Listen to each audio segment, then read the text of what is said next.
Andriy Lysenko. Good afternoon, dear colleagues. Yesterday, during the day, the situation has deteriorated in the ETU area. The number of enemy shellings increased to 59. These are mainly precision shellings. And now, Lugansk area. In the first part of the day, the enemy launched several reactive shells from mobile reactive systems that is called Grad Partisan. Near Troitsk, they fired from Kalinovo village that is controlled by the militants. The use of such type of weapon proves that Russia sponsors the militants and provide them with weapons, because Ukraine doesn't have these systems and doesn't use it in their military service. And according to the information of the MOD, the militants started to produce such type of weapon in the Denichina. According to the intelligence data,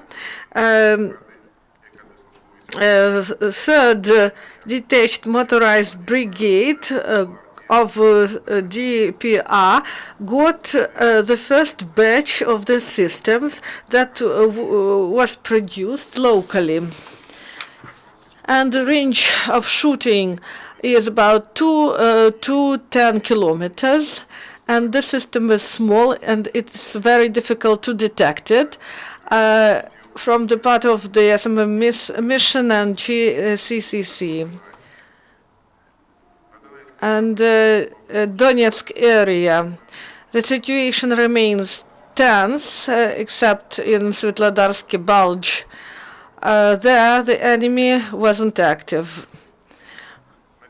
And to the north and the west of Gorlovka, the enemy fired during the 24-hour day, and they used small arms, grenade launchers, and mortars. Enemy sniper was active.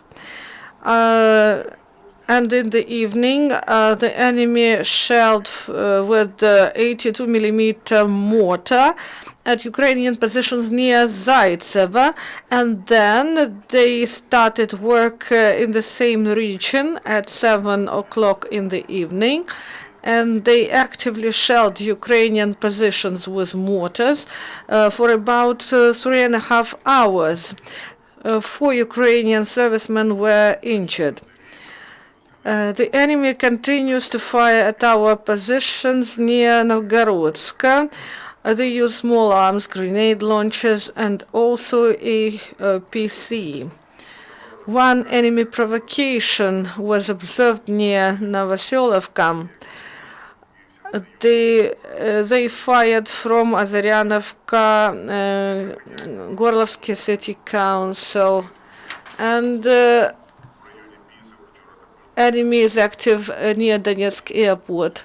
In Pisky, enemy sniper was active, but heavy weapons wasn't used. They didn't use heavy weapons.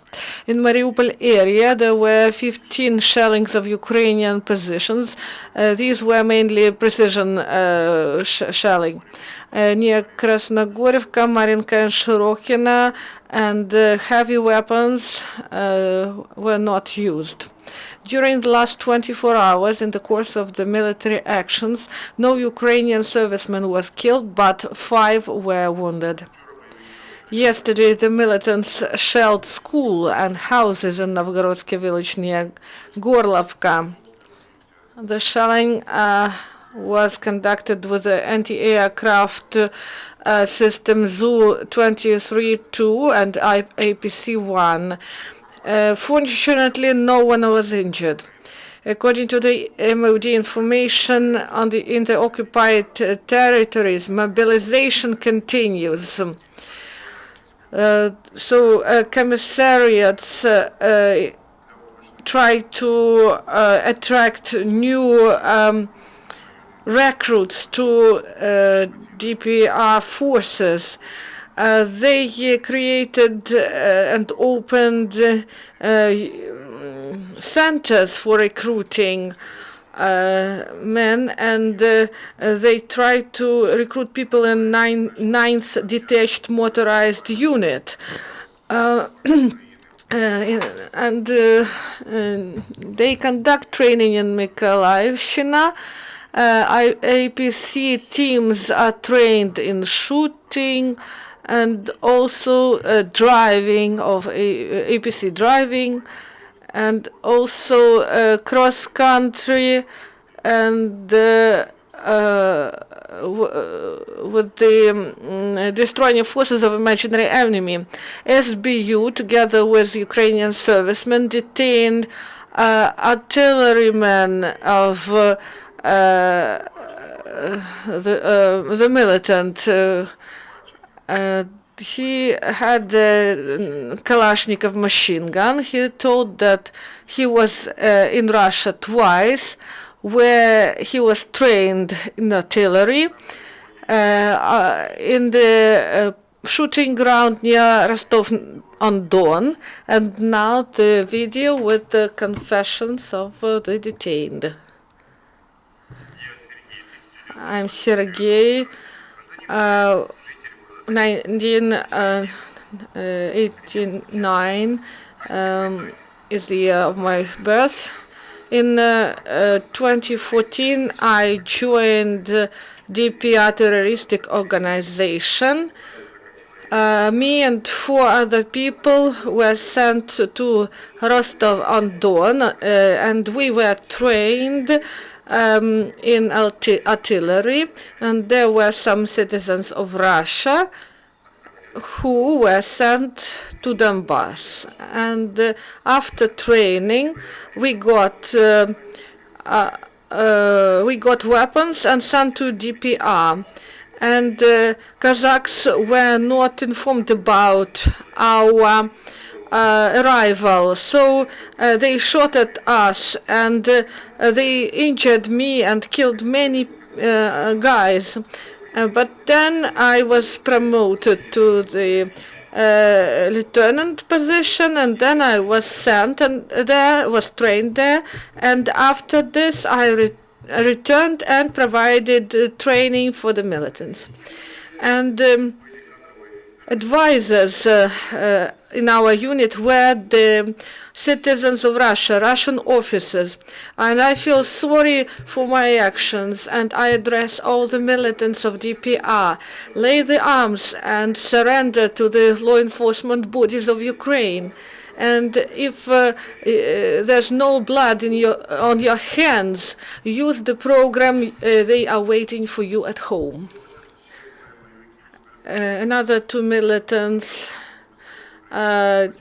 took advantage of this program. They joined DPR, but because of terrible conditions there, they decided to lay arms and return to their families. They didn't take part in military actions. That's why they're exempt from criminal responsibility.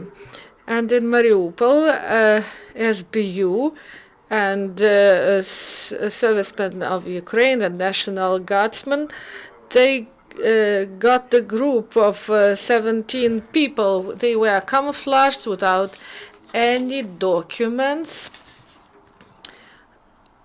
and they seized uniform, also different helmets and machine guns, grenade launchers, 12 grenade launchers, ammunition to hand anti-tank grenade launchers, 7 anti-personnel mine, 9 anti-tank mines, 23 grenades, 160 ammunition to underbarrel grenade launcher, 54 carts of cartridges of different caliber, also explosive materials, 47 two cumulative shells and 9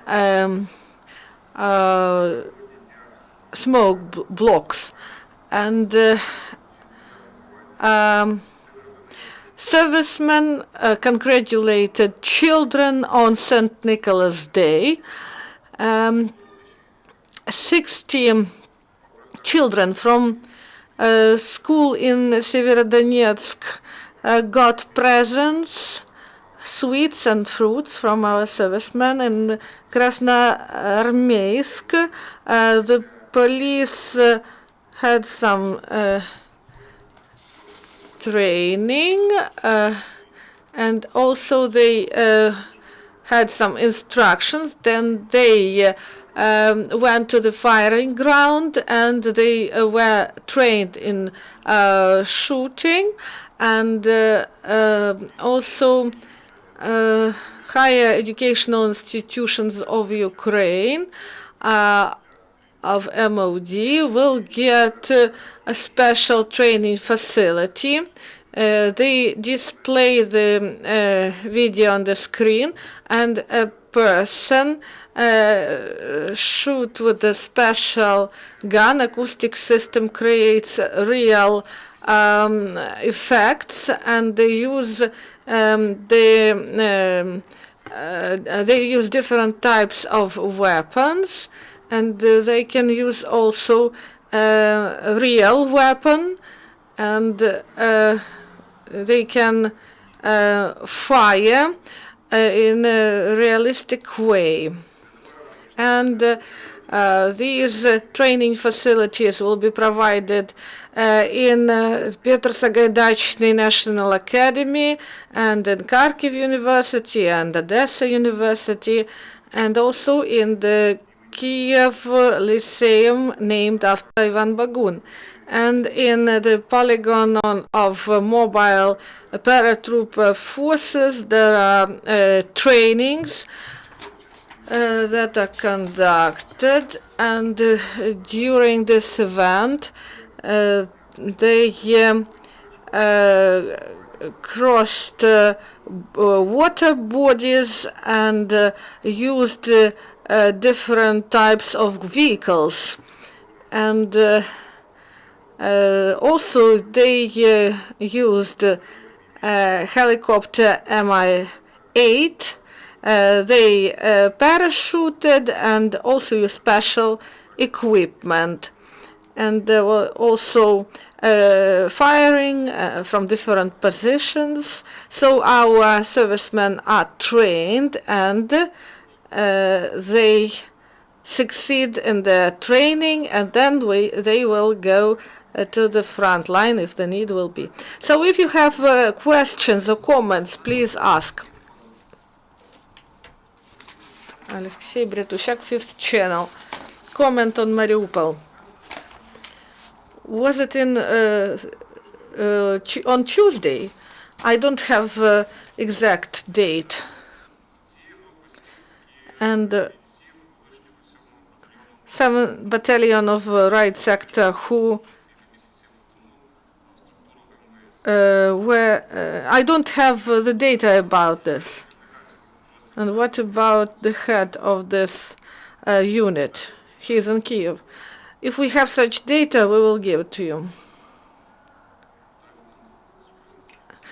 And we have a video on internet on the military equipment.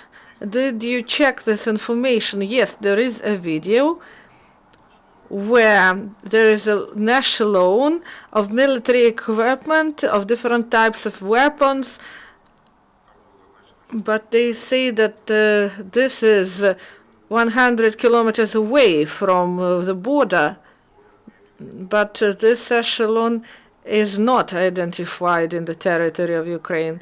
So we don't know anything about the date or about the location, but we will pay attention to this issue. Do you have some other questions? If no, so the briefing is over. Thank you, Mr. Colonel. And our working day is over, and the next briefing of press secretary of ATO on ATO issues is tomorrow at the same time.